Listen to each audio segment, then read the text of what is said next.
Dr. James Klopovic. He has a lot of war stories, some which are true, some go back to Vietnam, and excuse the repetition, but he's lived in a dictatorship under the Marcos Philippines. He's lived in Iran during the fall of the Shah, and still he's been in the Kremlin and briefed by a communist boss. It gives him pause, but in the older he gets, is he's sincerely glad to have been born in the greatest country in the history of anyone can succeed if they works for it, work hard, fail often, do well. Dr. James Klopovic, thank you so much for joining me today. I am so happy to be here. I really am. This is a great opportunity to talk to good and new people. I appreciate it. We joked before the recording, you plagiarized Einstein a little bit. I kind of plagiarized your email there to intro you, at least talking about you a little bit here with you have, it looks like endless stories. And I don't even, honestly, it's one of those, I don't even know where to start, but I'll be the first one I would actually be interested is when you're talking about how'd you get in Iran while living under the Shah? I am a retired Air Force officer, and I started out enlisted, but then got a commission after going to school. And after working some line jobs, I was selected by the Department of Defense, pardon me. Mhm. I did work a little bit with the Department of Justice, but that's another story. So selected to advise the Imperial Iranian Air Force on the Persian Gulf, where the Shah was building a huge military industrial complex based on the military and a nuclear reactor that has recently come online, and I'm willing to bet that's where the yellow cake is coming from for their eventual bomb. Oh, it was a different world over there. So yes, I advised General Riahi for 13 months on how to put together the maintenance on the birds that they were buying from us back then. Just another experience. wow. If only for the fact that Thursday and Friday is Saturday and Sunday. Try that on for a while. You never get used to that. I can imagine. And then because you've been working in the private and public sector for 45 years, helping Yes. develop leaders. And Indeed. so like you got out to Iran, and then now you also dealt with communist bosses. Well, I feel like I'm doing it short by just introing it like that. Putting it a little strong. I had a chance to observe Okay. totalitarianism, in fact, and being a bit of a history buff, casually, Yeah. see that we're not only living in the best country there ever is, but then the secret is out thanks to first of all books, but then the internet. That when you release everybody. The creativity of folks, their desire, their dreams, good things happen. One thing that has hit me, how lucky we are. I want to tell you my observation of what has happened just within my lifetime. Mm-hmm. If you go, I was born in 1948. There, yes, I'm 73. Thank you very much. Okay. Well, I wouldn't guess 73. Thank You're you. doing good at 73. I work on it.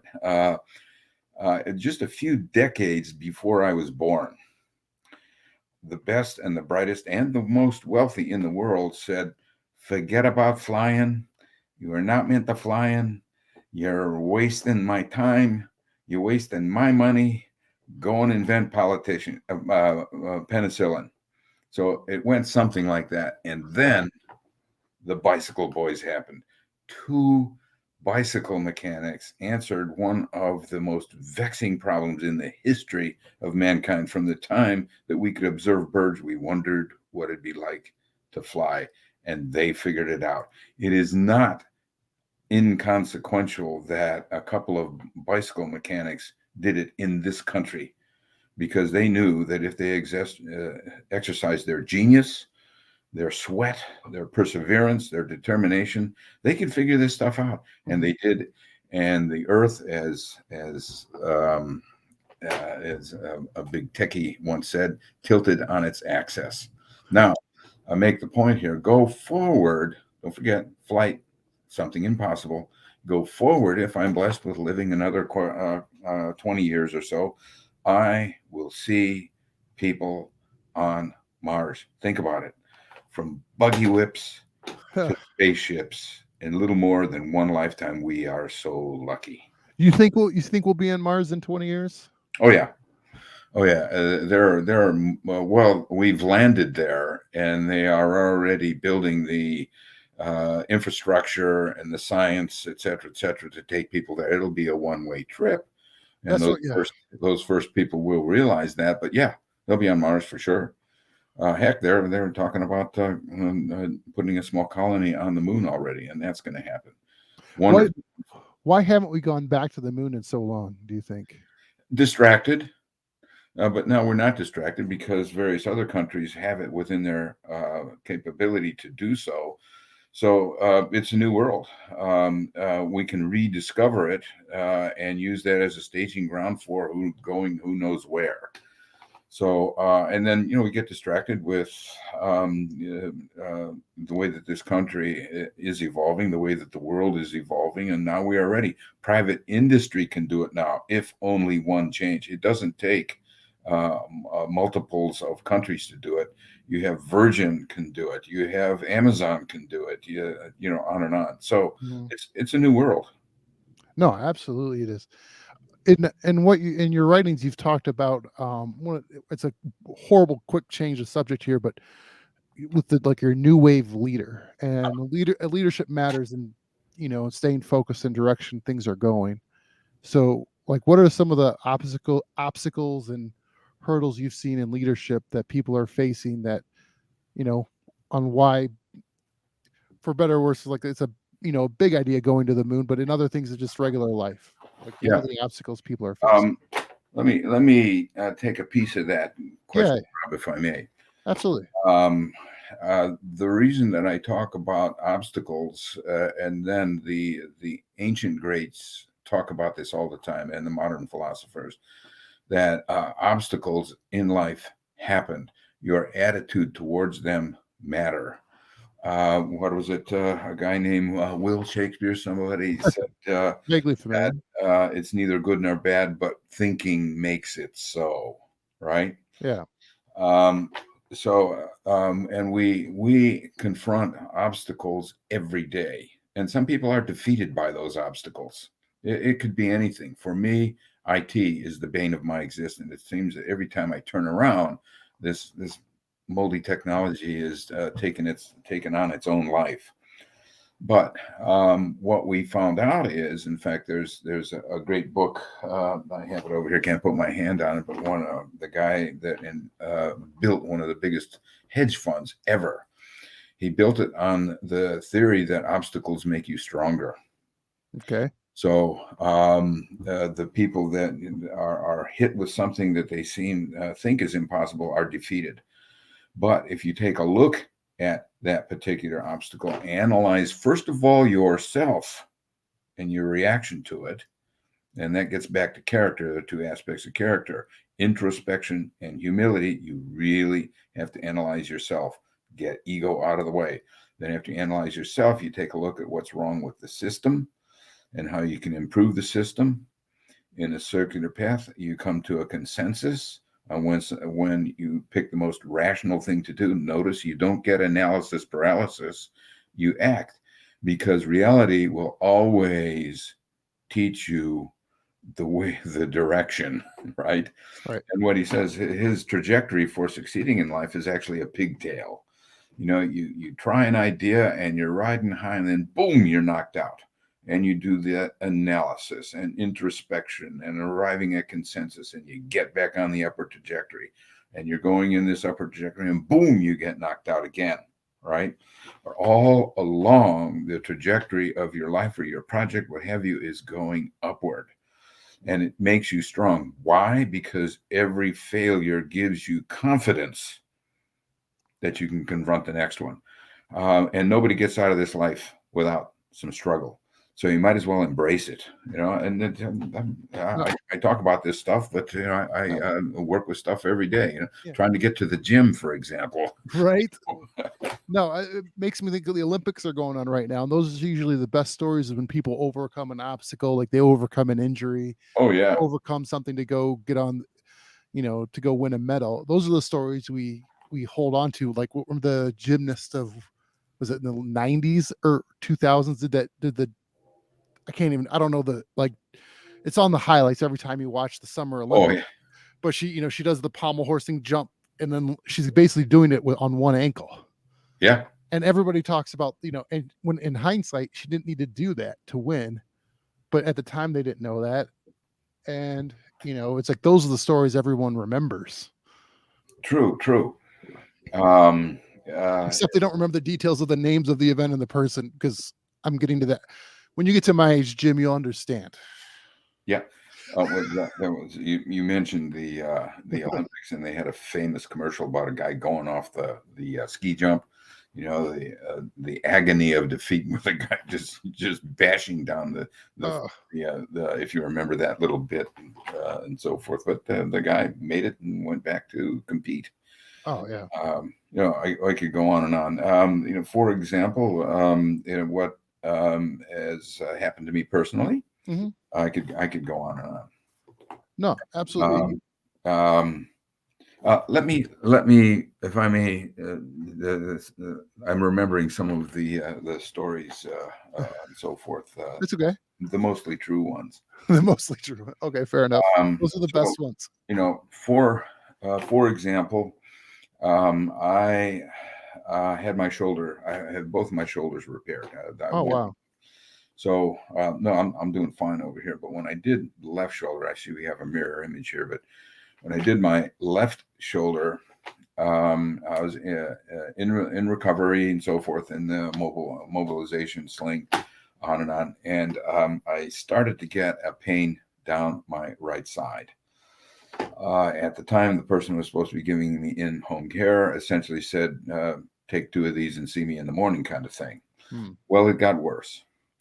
Then I did all I could. I called 911, and I had 6 emergency techs hanging around my bed, deciding what to do. And of course, it was off to the hospital.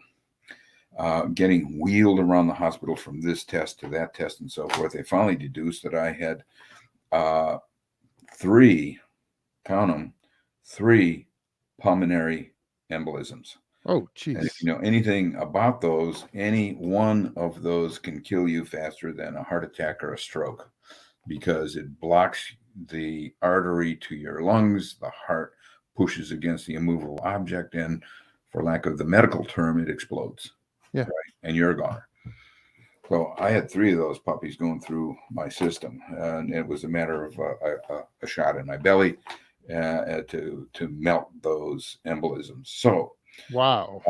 afterwards, there's 2 parts of this story. I'm following up, and I'm meeting with the surgeon who did my shoulder, and this is close to what he said. He goes, "Jim, you're most likely with us today because you are well conditioned."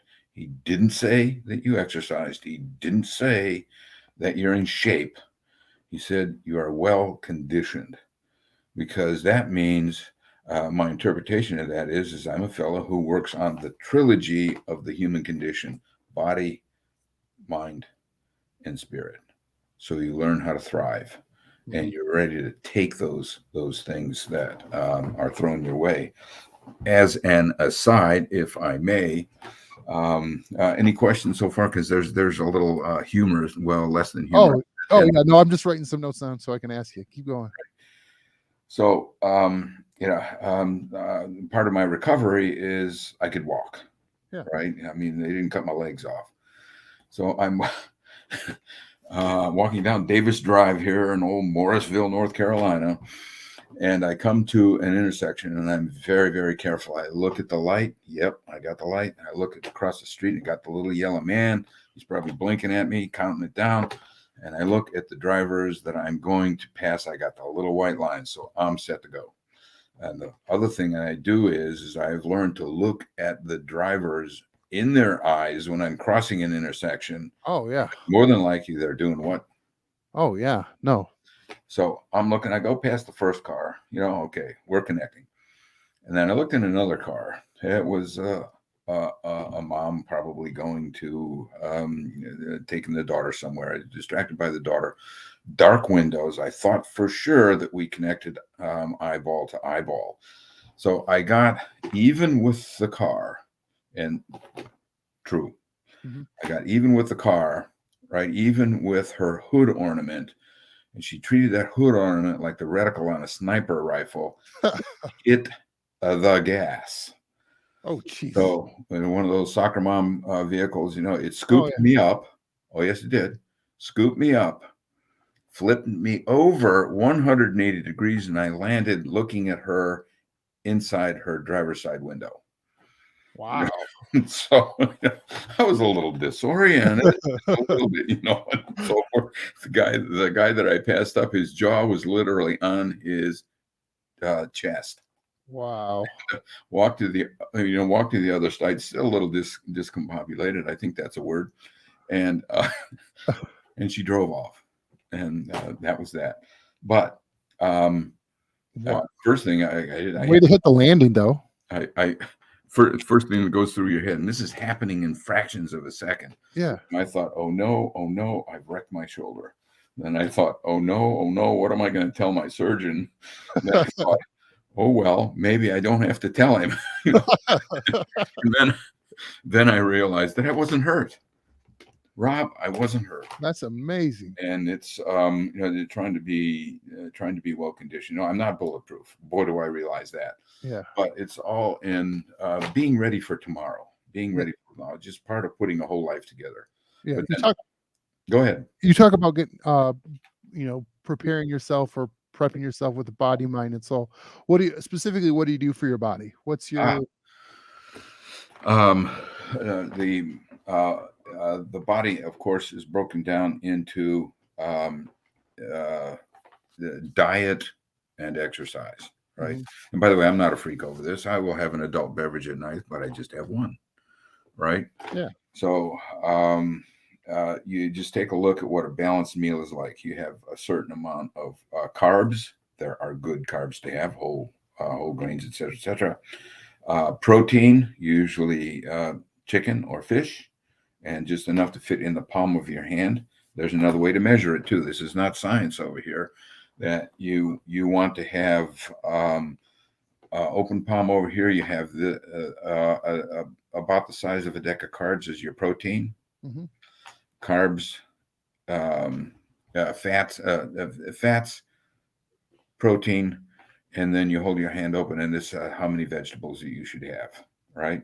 Yeah. And that type of meal can be put together 3 times a day, but learn what portion control is, et cetera, et cetera.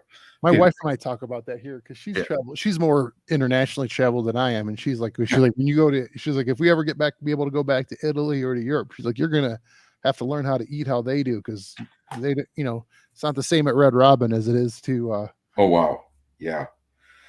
And then you have a holiday feast with everybody around and all these great food over there.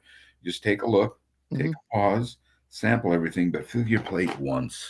That's all, mhm, etc., etc. So, diet, and then exercise. You need to put together a regimen so that you build a habit of exercise, mhm. right? Um, if I may, I'll explain what I do. And by the way, I'm just coming back now because I am having a little spinal condition. If you don't mind, over here, it's just age. My spine is compressing. Yeah. It's normal. So with exercise, started in the morning with guided meditation. Yes, a guided meditation. You can do that. I use calm.com. Mhm, 10 minutes guided. It fits throughout the day when you have the habit of a meditation.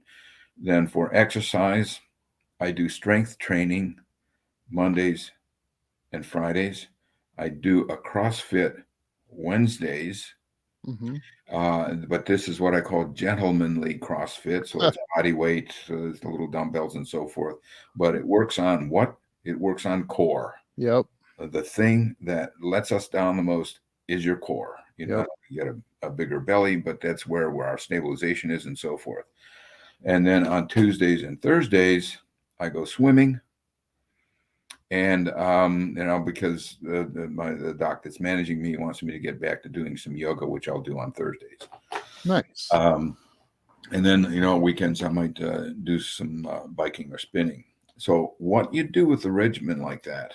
Let me back up. Yeah. If you put that together, 5 days a week. You notice that there's variety in there because of the priorities you have. When we are young, it's strength and endurance. How much weight can you push and how far can you run? Yep. Okay, it's good when you run, as long as when you're young. But your priorities start reversing. What's more important that you learn flexibility, Mm-hmm. speed, and balance. Right, those go first. So what do? You do a CrossFit, which emphasizes the balance and doing balancing on one foot, yoga, etc., etc., and coordination and speed. You'll do some appropriate jogging. Then you work on the endurance and strength, age appropriately. Mm-hmm. I have one of the things that the words to live by, if you will. Mm-hmm. I call the formula for life S cubed, right? S cubed. Okay. All right.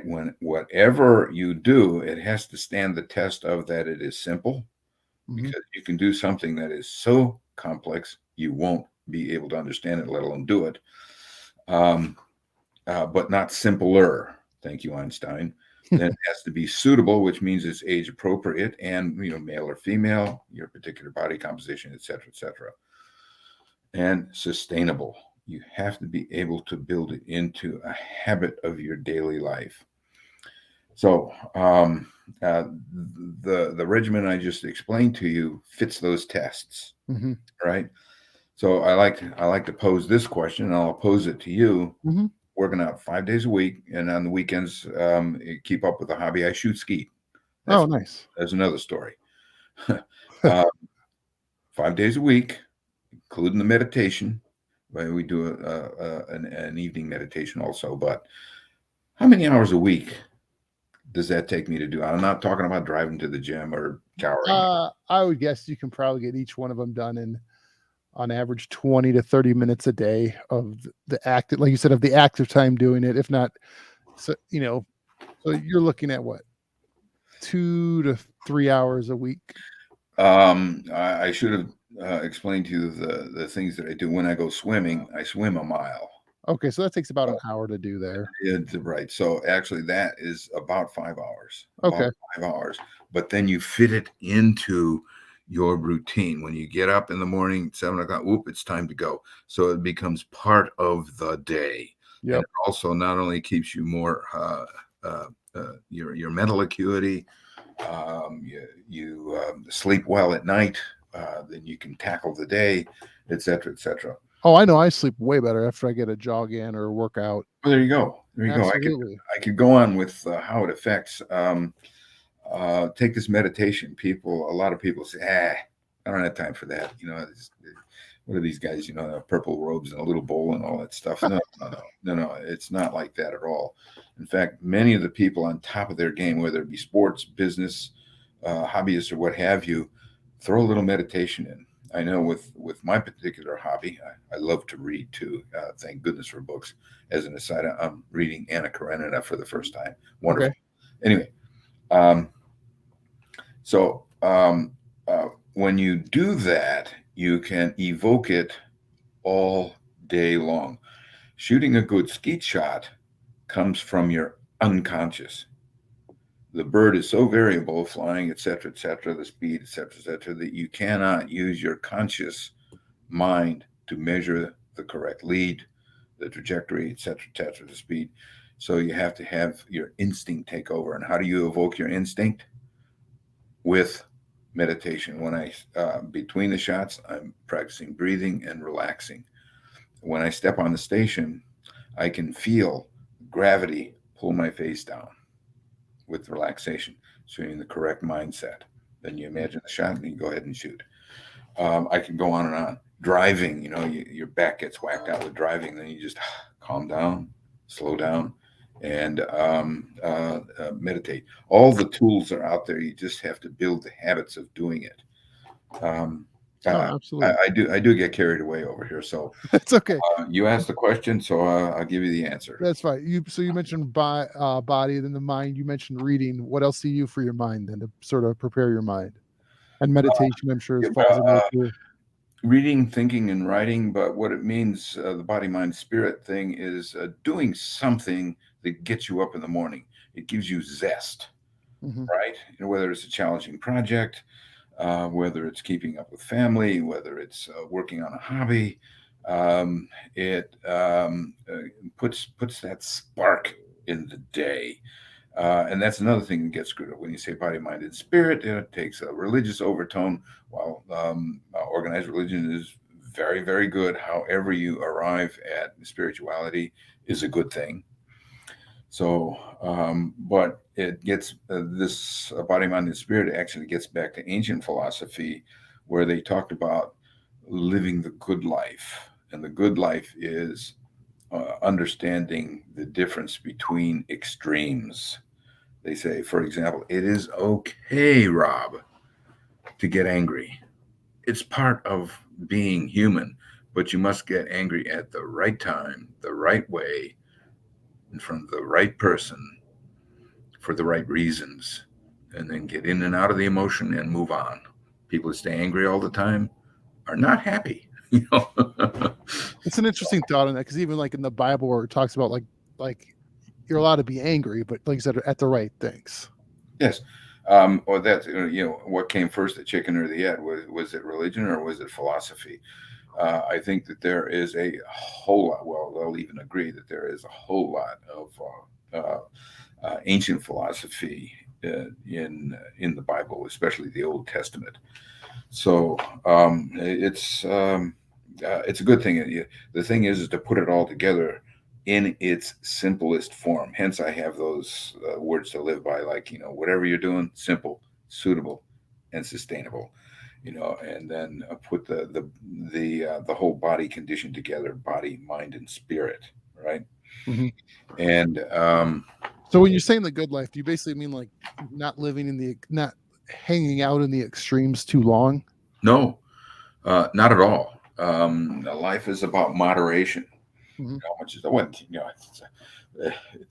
I've jumped out of an airplane before. I've been diving in the South China Sea. My father came home from World War II after blasting runways out of the New Guinea jungles. And when you know how to use dynamite on a farm back there in the 50s, you would not believe how many things need to be blowed up. I can imagine. So, yeah, and you talk about part of the good life is understanding what virtue is. Hmm. Uh, there, I ran across an article where 10 people wrote a 3-page article and they put in 30 virtues. Hmm. Nobody can understand that, Yeah. let alone execute on it. So you go back to the cardinal virtues, understand what justice is, what courage is, what wisdom is, and frugality is. Right. So that's it. And then you match that with character. Character is simply introspection and humility. That's it. If What's you it? What's interesting you say that because there's a book written in not too recent history about the book of virtues, like listing virtues, uh-huh.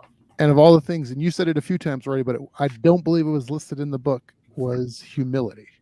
It shows kind of like the American culture and what it's Mhm. kind of what it shows as virtuous versus what like as you keep going to like the ancient philosophers or ancient thinkers, but like in the American culture, humility is not considered a virtue. Well, then here's why you need to be careful about your terms and Yeah. how you define them. That's why, and you see, thank you for making my point, because now now we're engaged in the definition of what is proper for each condition, and that is living a good life. You need to have live it virtuously. The greats have defined what virtue is, and they're the four cardinal virtues, no matter how many you try to attach to it. And then when you talk about humility, that's part of character, which you build concurrently as you study virtue, because it takes constant practice. I'll give you one definition. You take justice. That's a big word. But justice merely means knowing what's right and wrong and doing the right thing in the middle of the night when no one is looking. And so how do you define how do you find right and wrong? It takes reading and study and thinking and acting. Whenever you have a decision to make small, especially things start small, it has a component of right and wrong to it, right? Yeah. It could be a simple thing. When you see when you see a woman in a wheelchair struggling to get into the restroom, this happened not too long ago. You go and help her along. A lot of people would say, "Not my business, not my business." No, that's not right. But giving her a little assistance, that's the right thing to do. So then also, you could go back and talk about like say the four cardinal virtues. You don't need to learn anymore. It's enough when you define those things to spend a lifetime. And that's the wonderful thing about being on this earth is that we can learn to the very end, and we can get better to the very end. In fact, Cicero makes a great case talking about friendship and how to live the good life. Absolutely. So then in the virtues, where would not returning your shopping cart to the cart corral land on terribleness? That would be justice, because that's right and wrong. And you see, you've applied a really profound concept to everyday living. Oh yeah, no, it's one of my hugest pet peeves, that and people not picking up their dog crap. Yeah, well, then you can get back to just trying to be a good human being too. Oh yeah, and we get detached in this. Well, all over the world, we do get detached, whether it's by the government policy or media or whatever. I wish for everybody to read. Oh, yeah. There's no excuse not to read, because you can get, how many formats can you get it in, Rob? It's endless. Unbelievable. Always carry a book with you. I'm a big Audible fan. I listen to a lot of books. It's easier. I don't listen to them while I drive because I lose attention to them. Also, I'm like, crap, where was I at in the book? And then you're just always rewinding to figure out where you're at, because you got to pay attention when you're driving. So I'm gonna run a theory by you, so to see what you think. All right. Yeah. You have a few more rings in the tree, and to see if I'm close on this, because you talk about with people and their philosophy, and I think in general it's a general statement. So there's always the outliers, but for the most part, I think a lot of people, and we'll narrow it down to like the American culture, they think they're good people, and their definition of good is if it's good for me. And then their qualifier is like, and it doesn't really hurt anybody else. Where I don't know if that's a good overall philosophy, because like you said, with characters doing the right thing in the dark when no one's looking. But if for some reason there's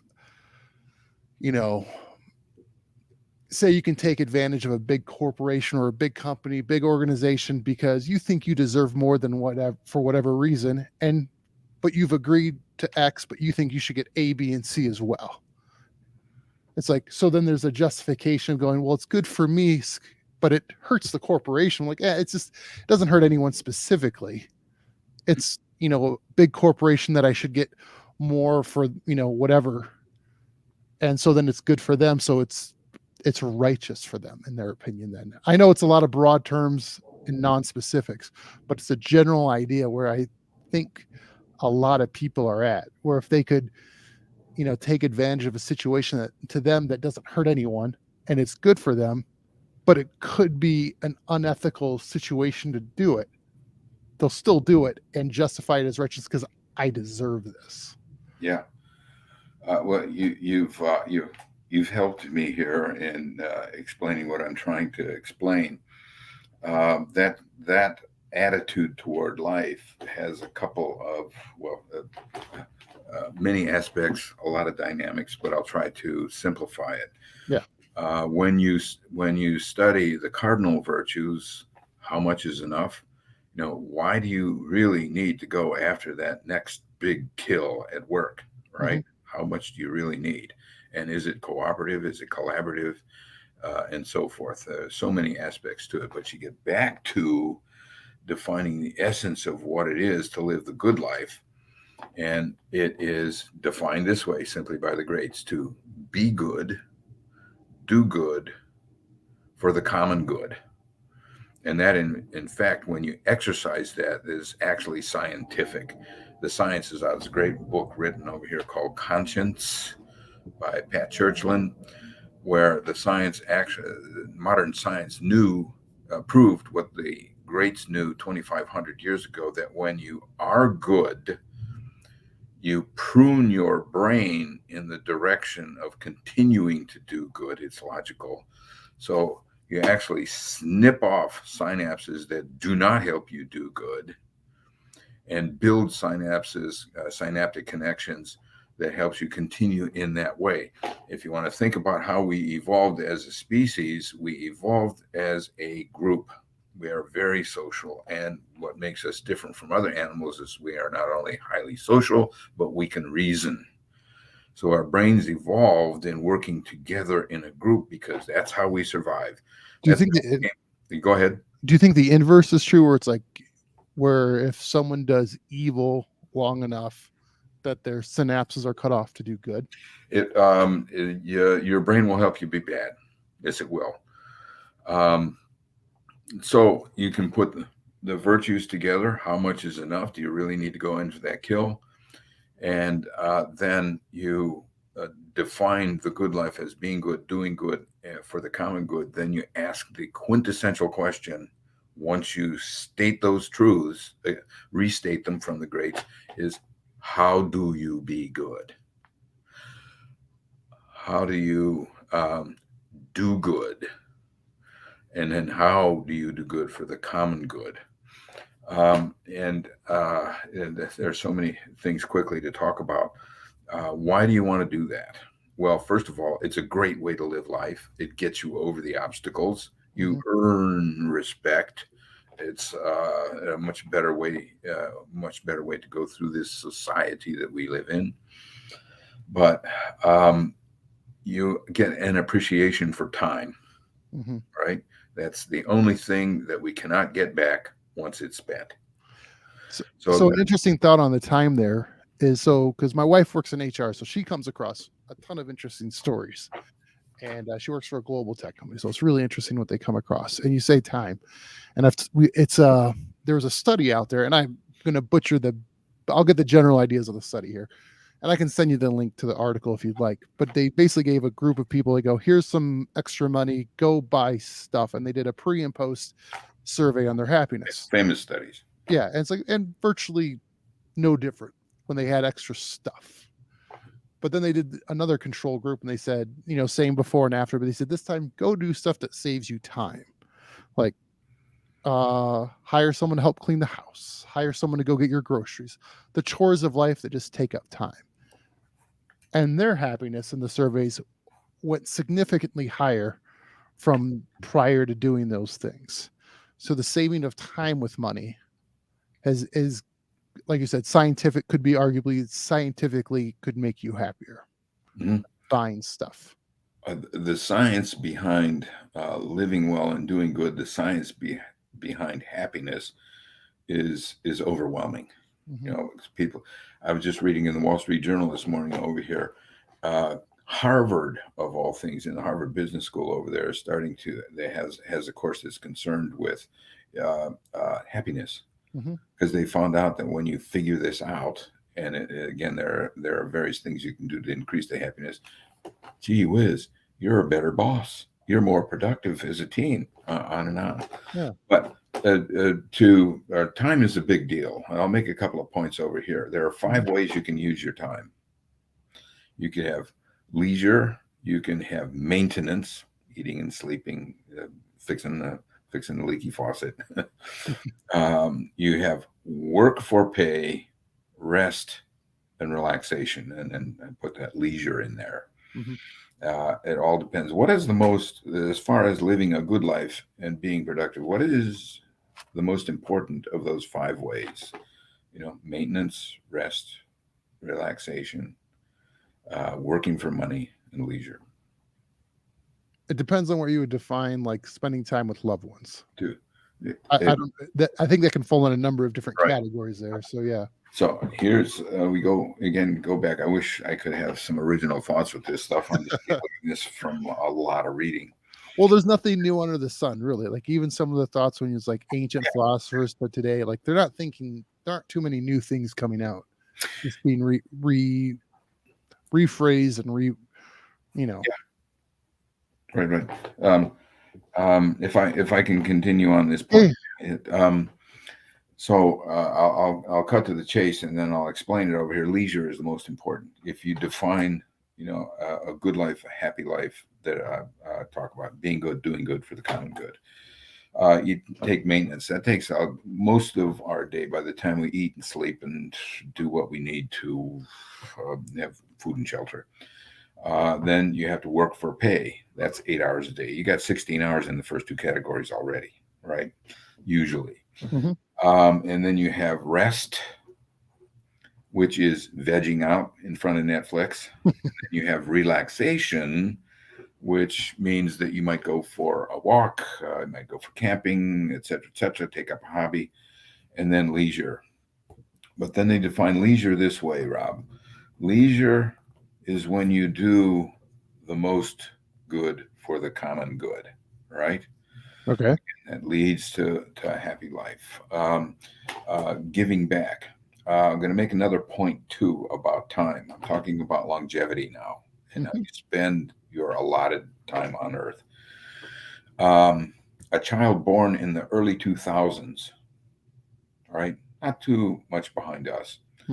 Will live on average to be 104 years old and still be vital and vigorous, right? So take a look at it this way. Let me break the numbers down. We'll use today's numbers. So, you need to grow up, and then you need to get educated, and you need to work for pay. Say that you are able to save some and put some money aside so you can retire when you're 55 or 60. Retire from work for money. You'll still continue to work, but you want to be able to quit if you wished. Right? So that leaves easily for this youngster born a little bit behind us 40 years. You can have another career in retirement. What are you going to do with that gift of time? Is it going to be in the lazy boy with a 6-pack and the next sitcom? Or are you going to get out and do something, get involved? You can volunteer, you can do some it's just a gazillion things you can do if you prepare for it. You just can't wake up one day and say, I'm retired, I'm going to get in shape, and I'm going to volunteer for Habitat and Humanity. No, you have to prepare for that day. All right. Yep. You do. And it's much more rewarding that way. Not easy. You have to, nose to the grindstone, et cetera, et cetera. And then I'm finding out myself is to really be okay with the fact that I spend some time reading, I do things like this, and then I got to get used to it. I got to get sucked into watching a little bit of Netflix. Be that as it may. What are you watching on Netflix? Like, what's my wife loves those docu-murder series. Well, first of all, I'll take the easy way out. Everything, we do the documentaries and the biographies, et cetera, et cetera. Yeah. But then, then there's Peaky Blinders, then there's Ozark, and then there's Dexter. So, intriguing. Oh yeah, no, there was one of those. What was it? The Night Stalker. I don't know if you ever saw that one. It's No, right. Oh, I was making sure I had my gun like in the magazines loaded. I was like, this one's creepy. Like I'm gonna make sure it's at least nearby. Like this is A little bit It's much. out there. My It's, wife will watch that and fall right to sleep. I'm like, wow. yeah. Time. Think about time. Think Yeah. about time and how you're going to spend it. I also mentioned too that the greats point out that there are three things you don't have. You don't have any control over. Hmm. Tell you what they mean. You have no control over your health, your wealth, or your reputation. Which means take the first one, health. The Grim Reaper sometimes is indiscriminate, Hmm. or health maladies, etc., accidents. Your wealth, it is every day you learn of somebody who put life savings into the sure thing, and they're out there completely destitute. And then your reputation. You cannot stop people thinking about you the way they will. Hmm. But the greats meant that does not mean you say, well, there's nothing left of life, give me the lazy boy. Anyhow, it means that, prepare for longevity by managing your money, by knowing how much is enough. Hmm.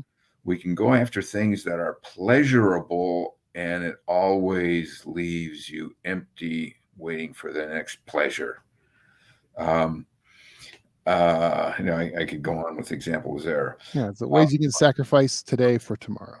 Yeah, right. So you chunk a little money aside, and then you work for your money, and your money will work for you. Retire early and retire often was my investment advice from a colonel one time. And then you find out that you can cover your expenses if they're modest. Yep. Okay. And then reputation, you can work to be a good friend and be interesting and be honest. And then just get used to the fact that there are just some people who are not going to like you. No Oh matter. yeah. But that does not mean you shouldn't try to be an interesting person, that you shouldn't try to be respected. Try to be a good friend, and you're much better off. So, I should let you ask a couple of questions. Oh, it's fine. No, I enjoy listening. That's one of my goals in this is to, like I told you, talk to interesting people with interesting stories that I can learn from. Yeah, So, yeah. Well, please, without being too much of the salesman over here, yeah. becoming a new wave leader. My last name is James Klopovic. Hmm. Principles and practices to live and lead well. Yeah, I kind of summarized and digested in here. It's a quick and easy read. Yeah. I put some personal stories in there, so it's been reviewed extremely well. If you don't mind, Yeah. General McChrystal, Stanley McChrystal, 4-star general of Afghanistan. Okay. He's a big consulting dude now in the Washington area. Stan mentioned this is a deeply compelling argument for values in leadership, brilliantly crafted, entertaining and instructive, a must read for current and future leaders. But it's based on the fact that you got to learn how to live well first before you can lead. No, there's a lot of truth in there. Where if you're not taking care of the way that you take care of yourself in life, is how you reflect on other people. Oh yeah, Like how many times you see someone explode on someone over something minor, yeah. but because they've let other things go in their life, and there's that one little part where they think they can control, where they blow up on someone. If you and your listeners don't mind, we talked a little bit before we went on the air Hmm. about what is the effect you have to the people around you. You have no idea how you can affect people positively, and you can sure affect them negatively. I have a little piece here. This is another one of my stories. It'll take a minute to read this, but I call this words matter. Hmm. So if y'all would bear with me here, you're supposed to see I grew up in the North, but I've lived in the South here, so anyway, just a few words at the right time, under the right circumstances, to the right mind can be life-changing. It can happen to you or because of you. Indeed, words can have an astounding effect, for good or for ill, and even make or break someone's success in life. An example, I offer this true story of a young man whose life was changed dramatically, permanently, excitingly by a few words. Words can alter destiny. This lad began life as the son of a Serbo-Croatian World War II vet and a mum from Australia, the result of a USO dance in Sydney after the war and several years of letters from his mum. The boy's life was formed by old world strictness and post-depression, post-World War II mentality. Hard work was central to survival. In high school, he was an unremarkable student with less than stellar presence. Although he wasn't a problem, he certainly showed no potential. He was just surviving. Unfortunate words became powerful determinants of his young life. His English teacher said that he couldn't write. His counselor told him he should, quote unquote, find a toolbox to make his way, a form of saying he would never be college material. Thus, he took up a toolbox and was skilled with a hammer, a screwdriver, and an adjustable wrench. His work on the family farm and the words of that counselor drove him to take the bus to an Air Force recruiter back in 1967 to become an aircraft mechanic. Words matter. So in the Air Force, he went off to basic training at Lackland Air Force Base, San Antonio, in the heat of the Texas summer. What a deal he had. Breakfasts, clothing, and a pair of black World War II jump boots, a stylish haircut, Friday fish day with all the fried shrimp he could eat, an unheard of remarkable treat, all for $83 a month. It was too good to be true. Will wonders never cease? The boy did well. It was off to tech school in Wichita Falls, Texas, to be a crew chief on 1 and 2 jet engine fighters. He could now take charge of his own fate. He buckled down. At the very end of the months-long aircraft maintenance course, the civilian instructor addressed the graduating class sitting in their long tables with a few words. Well, boys, we were all boys back then. You've just finished the equivalent of 12 hours of college. Wow. Our young lad's heart swelled with the rush of adrenaline brought on by hard-fought, well-earned accomplishment and possibilities made real. His brain fairly erupted with thoughts of, I did that. I did that. I can do college. He was on fire for more college. Words matter.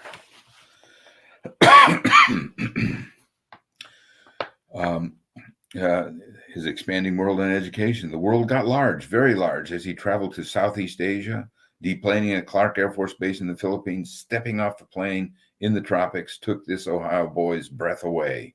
He soon discovered it also melted the polish on his jump boots. As soon as he could, our boy enrolled in college at the University of Maryland. Yes, back on the other side of the world. He had to mail his lessons. So even doing a course lickety-split took beyond 6 months.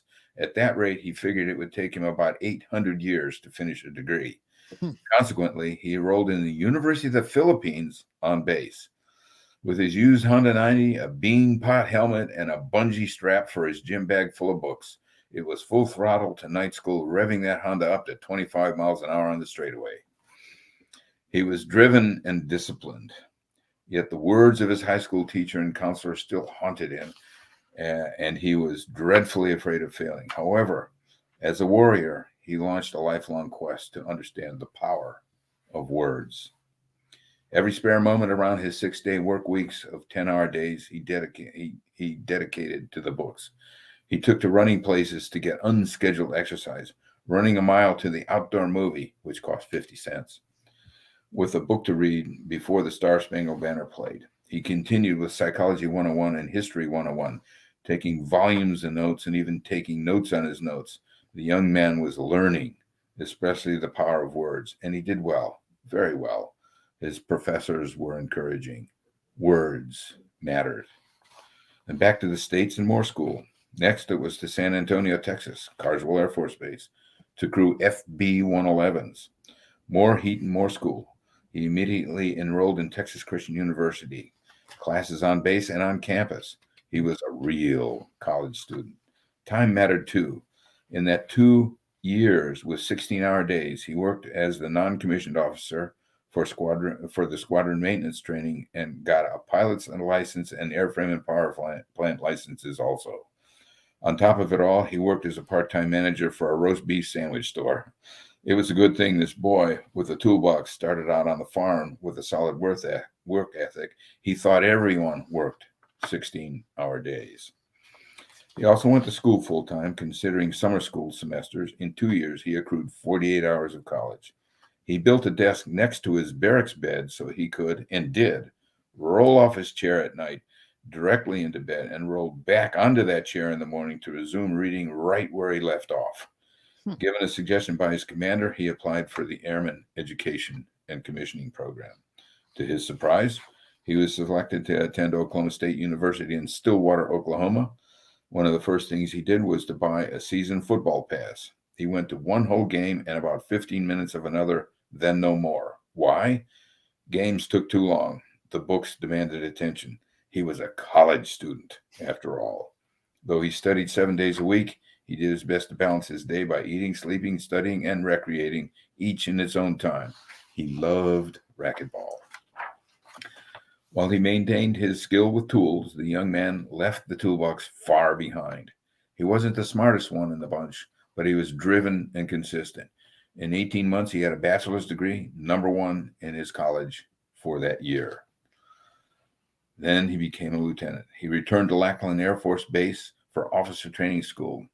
It was 6 years from the day the tech school instructor had told the boys that they'd accomplished the equivalent of 12 hours college, sparking him a fire for learning. Imagine that, the boy with a toolbox.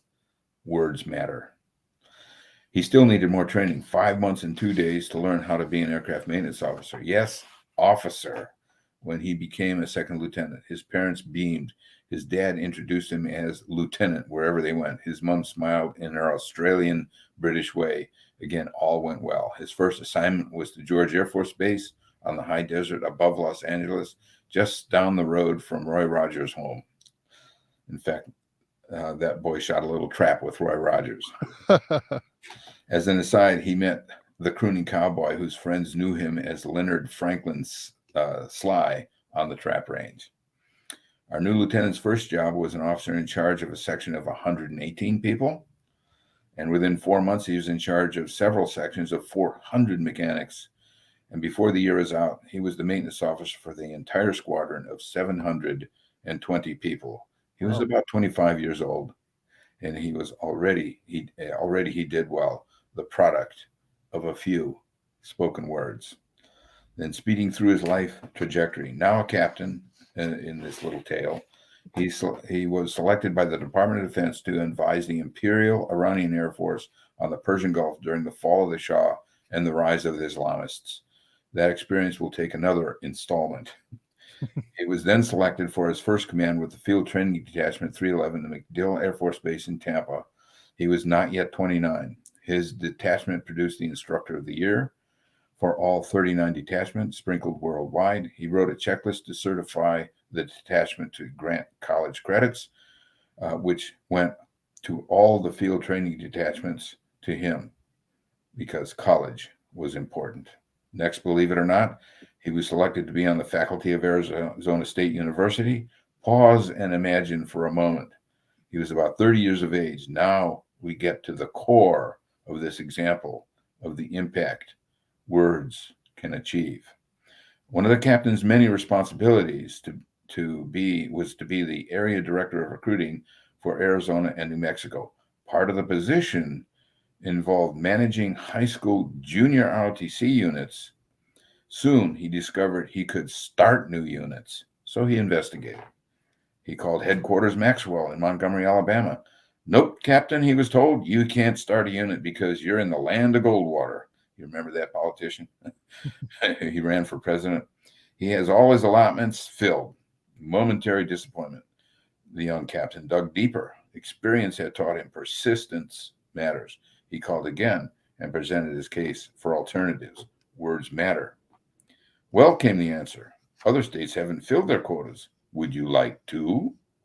Absolutely, he would. So our mechanic started 2 units back in the early 80s, and they still exist today. What you may ask is the purpose of junior ROTC units? In a word, citizenship. Youngsters in their most formative years learn citizenship, discipline, purpose, working in groups for a mission, and much more. Many come from working class homes, more than a few disadvantaged. The program instills in them pride, purpose, and their potential. Imagine the uncountable thousands of youngsters who received this foundation and encouragement, and so many, many hundreds who went on to further education, trade schools, and college, and a double handful over the years even earned appointments to the U.S. Air Force Academy, all because a boy heard those few words and came to believe he could do college. So the story still continues. That boy, now a man in his later years, continues doing his best to improve himself and contribute to the common good. I'm sure you've guessed that that boy who couldn't write and was advised to get a toolbox stands figuratively before you. A published author with more publishing in sight, a retired Major James Klopovic, Doctor of Public Policy.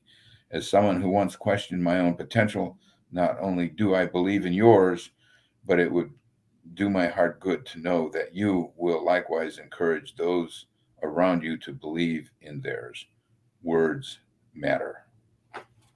No, good job. So, hope you don't mind that. Every word is true.